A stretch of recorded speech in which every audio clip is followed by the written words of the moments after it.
ANN7's IFMS expose resounded in Parliament and exposed the cracks in National Treasury's Financial Management Systems project.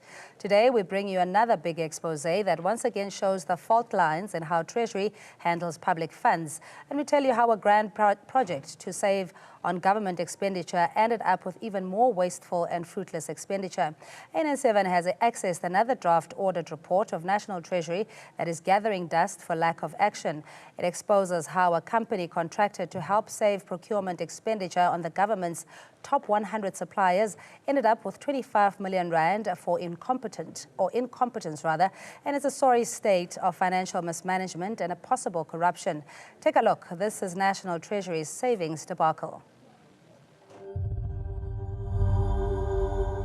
The Office of the Chief Procurement Officer in the National Treasury, the nerve center of the annual multi-billion rand purchases for the national and provincial government departments. In his 2016 budget speech, then Finance Minister Pravin Gordhan announces an ambitious scheme to save on costs. The Office of the Chief Procurement Officer mandated to review government contracts to cap government expenditure. The Central Procurement Office's mandate is to achieve savings of 25 billion rands a year by the third year of the current MTF period, out of the government procurement budget of about 500 billion rands a year. Our reform proposals draw on a consultation program last year that reached over 7,000 suppliers, 2,500 supply chain practitioners, and attracted over 27,000 responses to a national survey. Meanwhile, his men in the National Treasury had already set the ball rolling. It's October 2015. Skalk Yiman is the Chief Director for Supply Chain Management for ICT in the National Treasury. His then boss, Treasury's Chief Procurement Officer Kenneth Brown, initiates a plan to realize Gordhan's grand ambitions.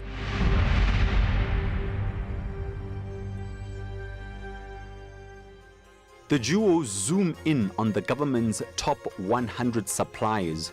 Just in the last 3 financial years, the government has spent a whopping 53 billion on procurement from these 100 suppliers.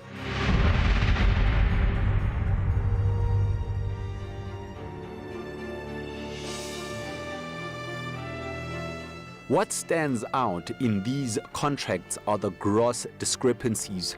Cost variations are high. Different national and provincial governments are charged inconsistently for the same item by the same company.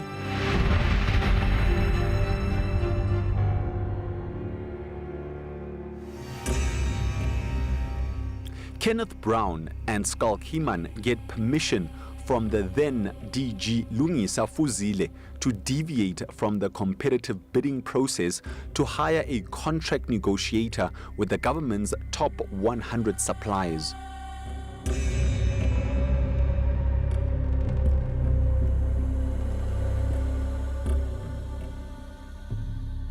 The Chartered Institute of Procurement and Supplies, or CIPS, is handpicked by the two to renegotiate with the government's top 100 suppliers at a cost of 25 million rand.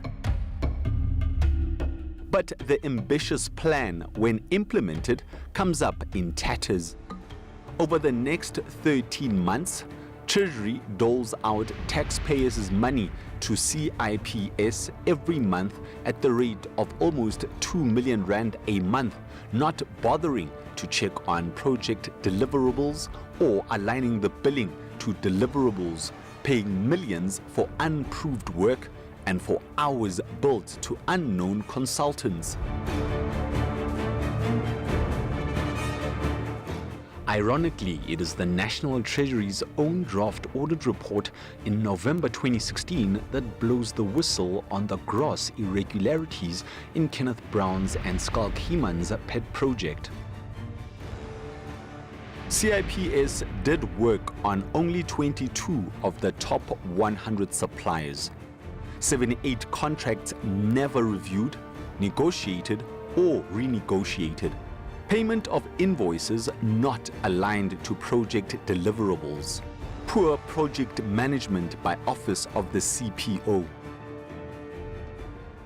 All that the CIPS project has to show for its work is revised MOUs and procurement agreements with 4 hotels, 2 airlines, namely SAA and Comair, 1 Microsoft service agreement, and a revised agreement with Telkom. Given the gaps in work done, the draft internal audit recommends that National Treasury recovers some 19.5 million rand from CIPS. But the draft audit report hits a massive roadblock. In December 2016, then Chief Procurement Officer Kenneth Brown leaves the Treasury under a cloud, with the Hawks investigating corruption allegations against him. The man believed to be his protege, Skulk Himan, is elevated as the acting Chief Procurement Officer.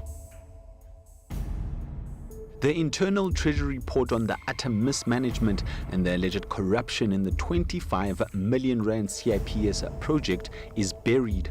Sources on the OCPO are convinced that Skulk Himan will never allow the draft report to be made public or acted upon, given his personal involvement in the financial mess that the 100 Suppliers project has eventually become.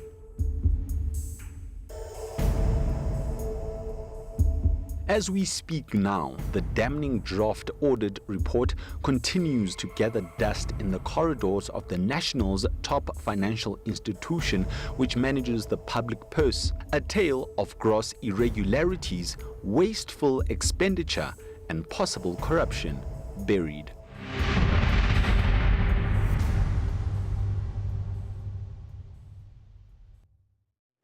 And we cut across to my colleague Gio Rapedzi to take us through some of the key highlights of the damning draft audit report, which has not seen the light of day since it was completed in November last year. Thank you. Well, let's just take a look at some of the highlights of this damning draft report.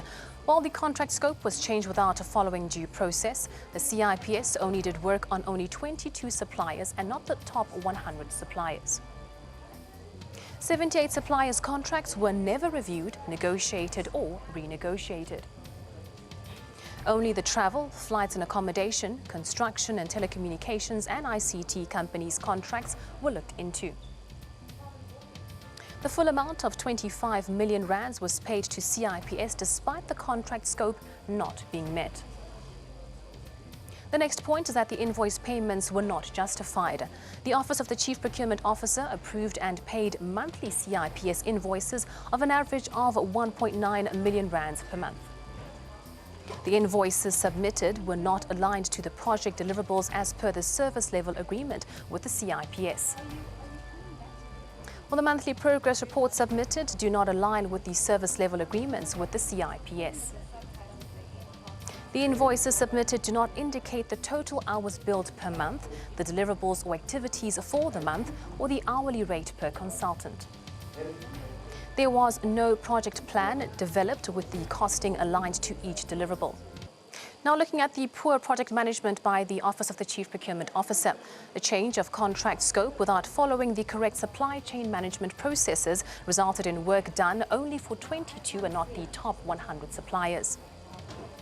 The CIPS invoiced the National Treasury for the work not approved, work they were not contracted to do, and work that was done by unknown consultants. The project weaknesses resulted in the CIPS issuing a credit note to the value of 2.5 million rands to the department. Deliverables by the CIPS were not fully analysed to assess whether they met expected service standards and quality. It's back to you. And more than one source within National Treasury says no one expects the draft audit report on CIPS to resurface. After all, why would Acting Chief Procurement Officer Skalk Human act against the report that indicts a project that he himself authored? Just for the record, ANN7 has written to both National Treasury and CIPS Africa asking them key questions pertaining to these irregularities. And while we're yet to receive a response from National Treasury, CIPS Africa has sent an email response to our queries.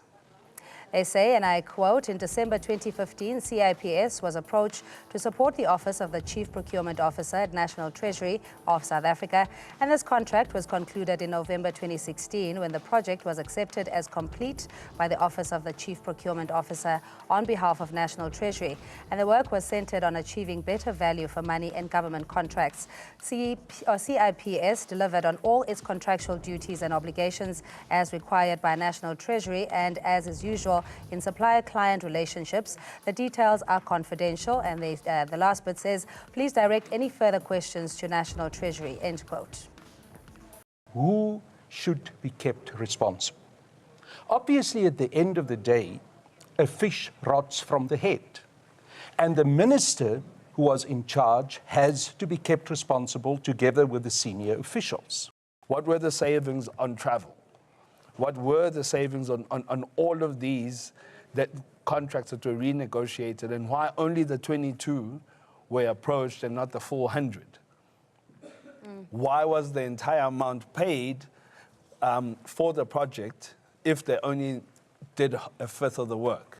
Treasury throughout all its years up until today has been reluctant to account to Parliament. That's the reality. And we have said it openly to them. It's while you were running it in media.